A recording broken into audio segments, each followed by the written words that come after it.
In 2025, God takes 90 million people to heaven, chaos reigns in the world, and a new charismatic leader of the United Nations begins to gain popularity. The question is, who is he, the new Jesus or the Antichrist?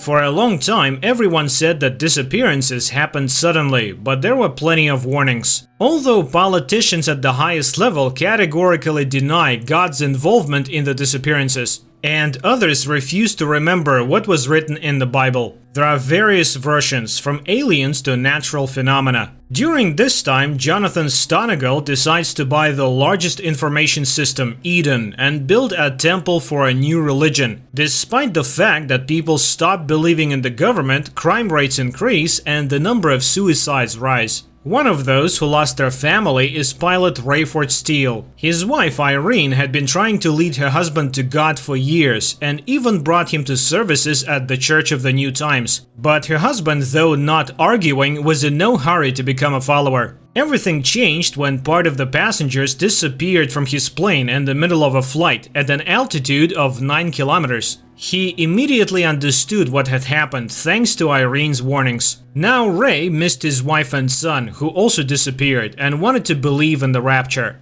One day, journalist Buck hosts another program about disappearances. In recent times, the world has faced an increase in the percentage of serious crimes, and experts predict a worsening. His guest is a doctor who investigates the pandemic of evil but cannot answer Buck's questions, but assures him that a second wave of disappearances will soon pass. Buck is stunned by this statement and the doctor's words that this forecast was made by computers. He wants to know where the data on which the conclusions were based came from, who exactly obtained them and where, but at that moment the broadcast suddenly cuts off. At that moment, Ray confesses to his daughter Chloe that he agreed to a couple of flights. It's time to get back to life. Meanwhile, the outraged journalist tries to find out who exactly cut off his broadcast and goes to the boss's office. On the way, he is stopped by the operator of his studio, who apologizes, saying that he couldn't argue with the bosses. The angry journalist reminds the leader that many have lost loved ones, and people need an understanding of what happened, not constant footage of suicides. At that moment, the secretary announces the release of an article stating that Nicolae Carpathia, a former ambassador of Romania, is being considered for the new Secretary General of the United Nations. But the boss threatens to cancel Buck's show if he doesn't listen to his opinion.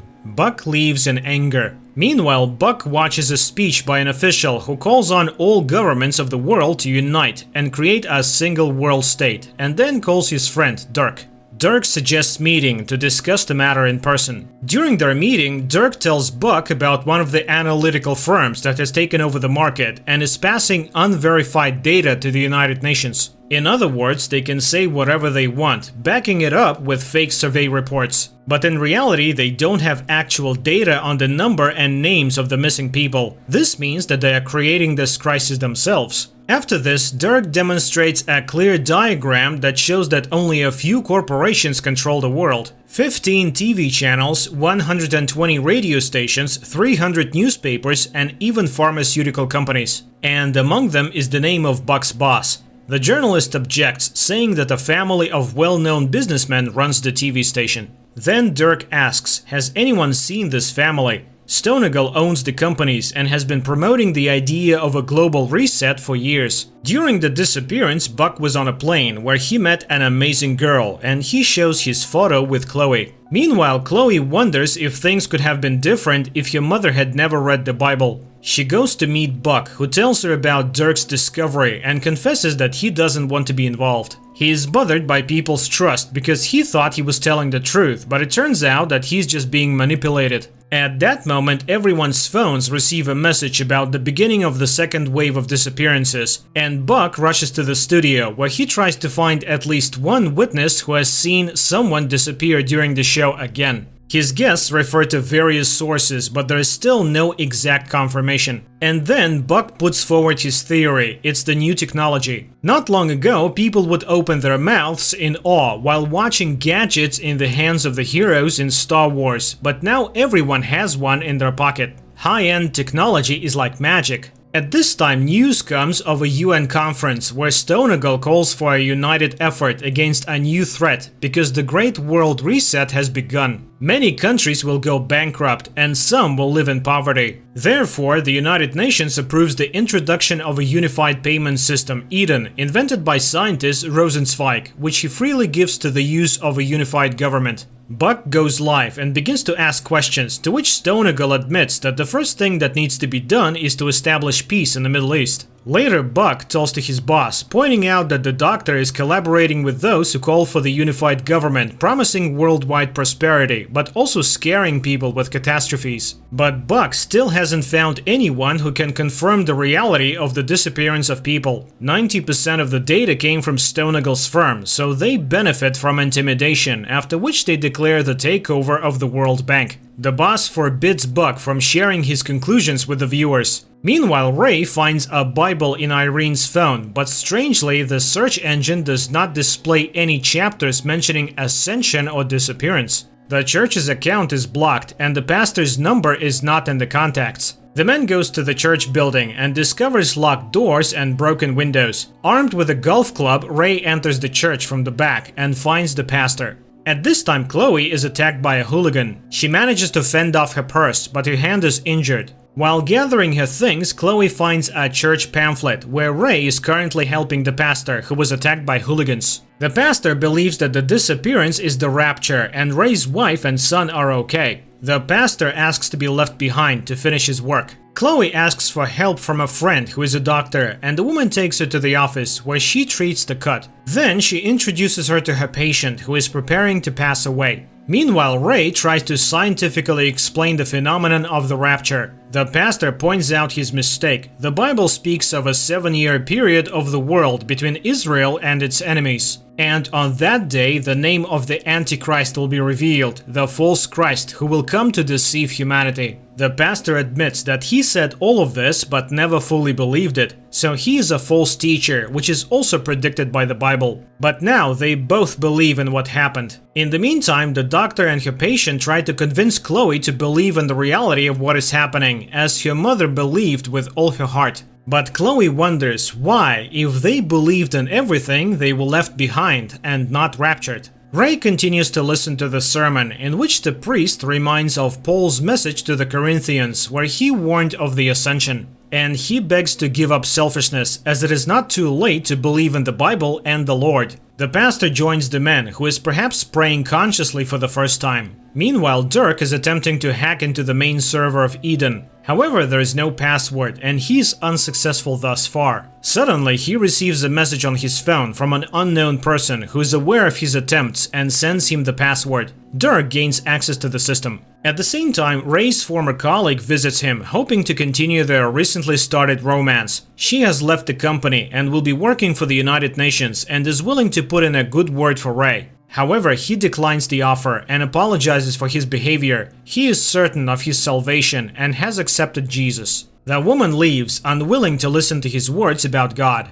Dirk informs Buck about what happened. Meanwhile, news reports are airing about the arrival of Nikolai Carpathia at the United Nations, greeted by enthusiastic crowds. Buck visits Dirk, who shows him strange lines of code in Eden. It appears to be more than just a financial system and includes biometrics, surveillance, and social ratings. Whoever controls the system will control the entire world, even down to food purchases. The person who sent the password is willing to provide all the data to Buck so he can expose it. Dirk suggests meeting with the person. In case of his arrest, if it is a setup by the FBI, Buck can show the evidence to the public. Later, the journalist confesses to his assistant that he has found evidence and will soon show it on TV, unaware that one of his colleagues is taking pictures of his materials and then calling an analytical company. Afterwards, the boss calls in Buck and announces his dismissal. Meanwhile, Ray is trying to persuade Chloe to come to church, but she refuses. A sick woman who overheard their conversation demands to be taken to the pastor. Ray finds boxes with flyers in the church that explain everything. At this moment, women accompanied by Chloe enter the door, who is ready to listen to the priest's answers. Meanwhile, Dirk draws Buck's attention to a line that indicates 3 dates. The day of disappearance, yesterday, declared as the beginning of the second wave, and 3 days from now. But the code itself was written long before the disappearances began. It turns out that the creator of Eden knew everything before the disappearances began. Buck tries again to find someone whose loved ones disappeared in the second wave. He asks Dirk to enter 3 names into the system. It turns out that such people do not exist, and all of this is fake. The men go to meet the person who sent them the password. Buck helps the operator load the equipment, while Dirk gets into the car and notices a ticking bomb in the salon. He manages to warn his friends, then the car explodes and Dirk dies. Meanwhile, Chloe asks why those who did not believe in God disappeared. The pastor explains that Jesus warned his followers about this too. One must believe only in the true Lord and pray to find a way and protect oneself from disasters, because by the end most people will die. The pastor shows verses in the Bible that speak of the ascension, and Chloe suddenly leaves. Meanwhile, Stoneagle and the project author ask Nicole to support the Eden project, but he is sure that everything is going well even without his support, and it is Stoneagle's merit. The pastor continues his reasoning and reminds that the Judgment Day will happen in the middle of the 7-year period, when the Antichrist will proclaim himself as God, and the whole world will believe him. At this time, Chloe goes to the cemetery, while Buck goes to Dirk's secret room to get his laptop, but the feds notice him and give chase. Buck is forced to hide in a garbage bin. One of the agents, angry that he let the journalist get away, shoots at the bin, hitting the laptop. Meanwhile, Stoneagle informs Nicole that he has chosen him as his successor. Buck's operator calls him and informs him that the studio is being raided by the feds, and his assistant is allegedly found drowned in the bathtub. The operator assures him that everything that is happening now was described in the Bible. Meanwhile, a doctor asks Ray questions. Her husband and his wife were true believers, so why didn't he believe? The man blames himself for being inattentive and foolish. But Irene fulfilled her task. He finally heeded her words. The doctor admits her own disbelief, and Ray comforts her by saying that unwavering belief is knowledge. True faith is when you go to Christ even with doubts. And it's not necessary to go to the Lord, just open the door to which he's knocking right now. At that time, Buck finds Chloe at her mother's already dug up grave. The pair opens the coffin, finding only her dress. Chloe has received undeniable proof of the rapture. A few parishioners come to the church, and the pastor calls for them to stand with him, but Buck refuses to believe, while Chloe stands beside her father. The journalist calls Rosenzweig and tells him everything he learned about Stoneagle, who used his Eden for his own purposes. The scientist goes to Nicole and asks him to bring Buck to him. But first, Ray asks the guy to look at his conclusions based on studying the Bible. Buck mocks his assumptions, but suddenly notices one phrase. It's the password for Eden, and starts studying the scheme created by Ray. It turns out that to build the temple, peace for Israel must be achieved, and this would be unrealistic if Stoneagle did not take it on. So, is he the Antichrist, or maybe it's Nicole? Buck does not believe it. He saw what was in Eden and understands that its owner will gain power over the whole world. Buck leaves, receiving a crucifix from Chloe as a goodbye. The next morning, he meets with Rosenzweig, who tells him that he has long dreamed of building a temple on the Temple Mount, and therefore was so happy about Stoneagle's proposal. Buck hears about the period of the first peace treaty, 7 years, and it alarms him. So, is it all real? He didn't want to believe it, but he was wrong. The man apologizes to the Lord and asks to guide him on the right path. He calls the operator, admits he was right, and asks for his help. The men go to the UN, where Buck tells everything he learned about Stoneagle. This plan is not just about taking all the money in the world, but also about plunging the planet into a technocratic chaos. Hearing this, Nicole admits that if Buck starts to think about it, he will be forced to ask who was really inside the system. And he is ready to tell what will happen next. And then time seems to freeze, and something supernatural happens. Nicole takes a gun and shoots Stoneagle and the guard.